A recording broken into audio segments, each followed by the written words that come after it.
Bom, ontem mesmo eu exortei e continuo exortando não só os nossos deputados, senadores, mas também a população a pressionar para a criação dessa CPI.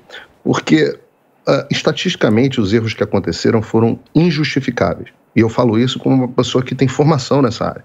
Isso é absolutamente injustificável. É impossível atribuir a erro puro e simples, o que aconteceu. E eu trago algumas evidências nessa direção. A primeira delas é que alguns institutos acertaram.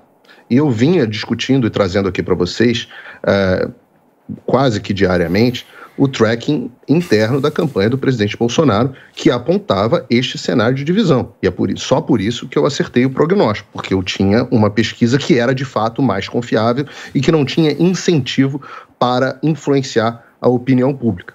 A segunda coisa é o fato de quase todos os erros, não todos, mas 90% dos erros, e me deem aí uma margem de erro nesse número, porque é uma hipérbole, 90% desses erros aconteceram na direção sempre favorável à esquerda, sempre prejudicando os candidatos de direita ou, mais ainda, mais especificamente, prejudicando os candidatos alinhados ao presidente Bolsonaro. Paulinho. E um outro ponto nessa direção que deve chamar a atenção das pessoas é que as pesquisas contratadas por institutos de grande mídia que têm um viés ideológico estabelecido erram mais, foram as que mais erraram.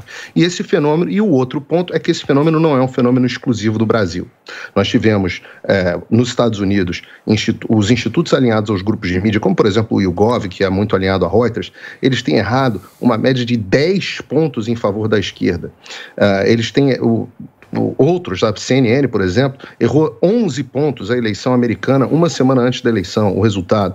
E isso vem acontecendo também em outros lugares, na Itália, onde agora a Meloni ganhou com 7 pontos, os institutos de pesquisa davam para ela vitória apertada de 1 ou 2 pontos. Ou tivemos essa questão no referendo no Chile, também onde os institutos de pesquisa um mês antes davam 60, 40.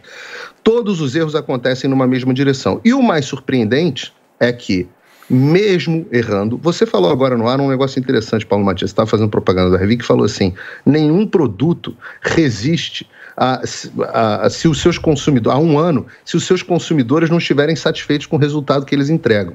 Isso é absolutamente verdade. Vale também para os institutos de pesquisa.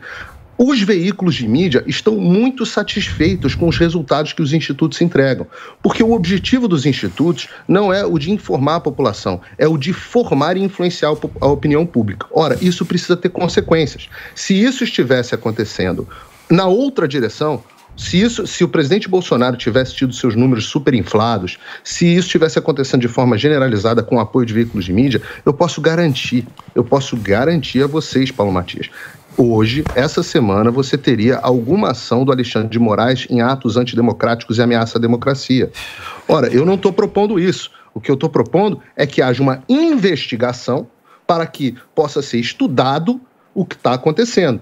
Há um fato específico, há um objeto, há uma preocupação com a democracia brasileira e com a influência indevida de um grupo de pessoas que tem um poder financeiro no voto da população. Primeiro, esclarecer aqui. Eu sou contra a censura, eu acho que todo mundo é contra a censura, todo mundo tem que ter informação, eu sou favorável e sempre fui aqui que todas as pesquisas fossem divulgadas. Agora, se você está agindo com dolo, e para isso precisa haver investigação, para saber se você está agindo com dolo, se você está agindo com dolo, está querendo influenciar o voto do eleitor, tem que haver consequências. Pode ser, eu acho. Tem que haver investigação. Não, mas Paulo, qual é a prova do dolo? Olha só, o fato existe. Qual é o indício? O fato existe. O indício é o seguinte... Não, o indício, erro não é indício. Peraí. 18 pontos... Isso não vale para todas as pesquisas. Datafolha, peraí, eu deixei isso falar, agora deixa eu falar. O Datafolha, 14 pontos de diferença entre os candidatos. O Genial Quest, 15 pontos. O IPESP, 13. FSB, 11. O fato, o indício está aqui. Ontem, se você quiser, abre, vai estar no meu canal hoje. Abre e eu faço um apanhado, fiz no Morning Show ontem, de todos os estados, ou pelo menos a maioria dos estados onde erraram. E quase sempre na mesma direção, na direção da esquerda. O fato de que continuarão sendo contratados mostra, reforça os indícios na direção que eu estou falando. A partir daí, abre-se uma investigação. Não é uma investigação criminal, é uma investigação parlamentar. É um assunto de investigação parlamentar. Agora, eu defendo liberdade de informação, ao contrário dos que defendem, inclusive aqui no programa, que o TSE remova conteúdo, que retire de matéria de jornal do ar, como a do Marcola, líder do PCC, defendendo o voto do Lula. Reparem, eles querem que você tenha liberdade de acesso à informação, desde que a informação fortaleça a narrativa. Eles querem apelar para o Marcola. É muito bom os exemplos que você dá, Paulo, que mostra que vocês querem mentir. Proibição. Muito obrigado. Muito obrigado. Isso não é informação, isso é desinformação. Dos institutos de pesquisa. Proibição de... Desinformação maior do que o Globo? Isso é desinformação. Quem compartilha essa notícia do Marcola, a justiça falou que a pessoa quer não excluir esse comentário sobre o Marcola. Gente, o Marcola fez um comentário político. Ele disse que o PC... Vai ter que pagar 100 mil por dia de multa. Mas é porque vocês estão distorcendo para desinformar. Vamos lá. Agora, o que nós estamos discutindo aqui é investigação para descobrir o que houve. Mas tem gente que não quer investigação. Tem gente que não quer... Por que não precisa de investigação? Claro que não precisa. As pessoas vêm aqui com a maior cara de pau. Olha, se eu trabalhasse no Datafolha, eu estudei estatística. Eu não estou dando palpite.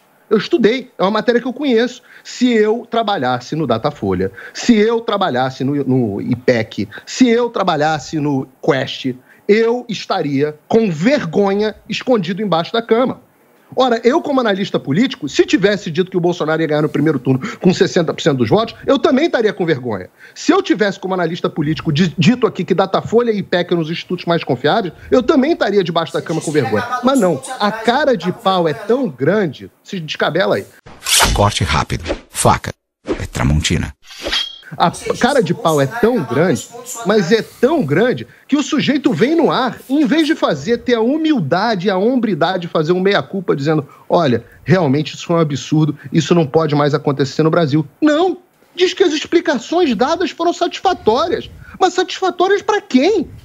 A sociedade trending topic do Twitter, hashtag CPI das pesquisas, foi trending topic no Twitter nas últimas 24 horas. A sociedade quer esclarecimento e é para isso que o parlamento existe. Olha, procurem a definição de gaslighting no Twitter, no Google.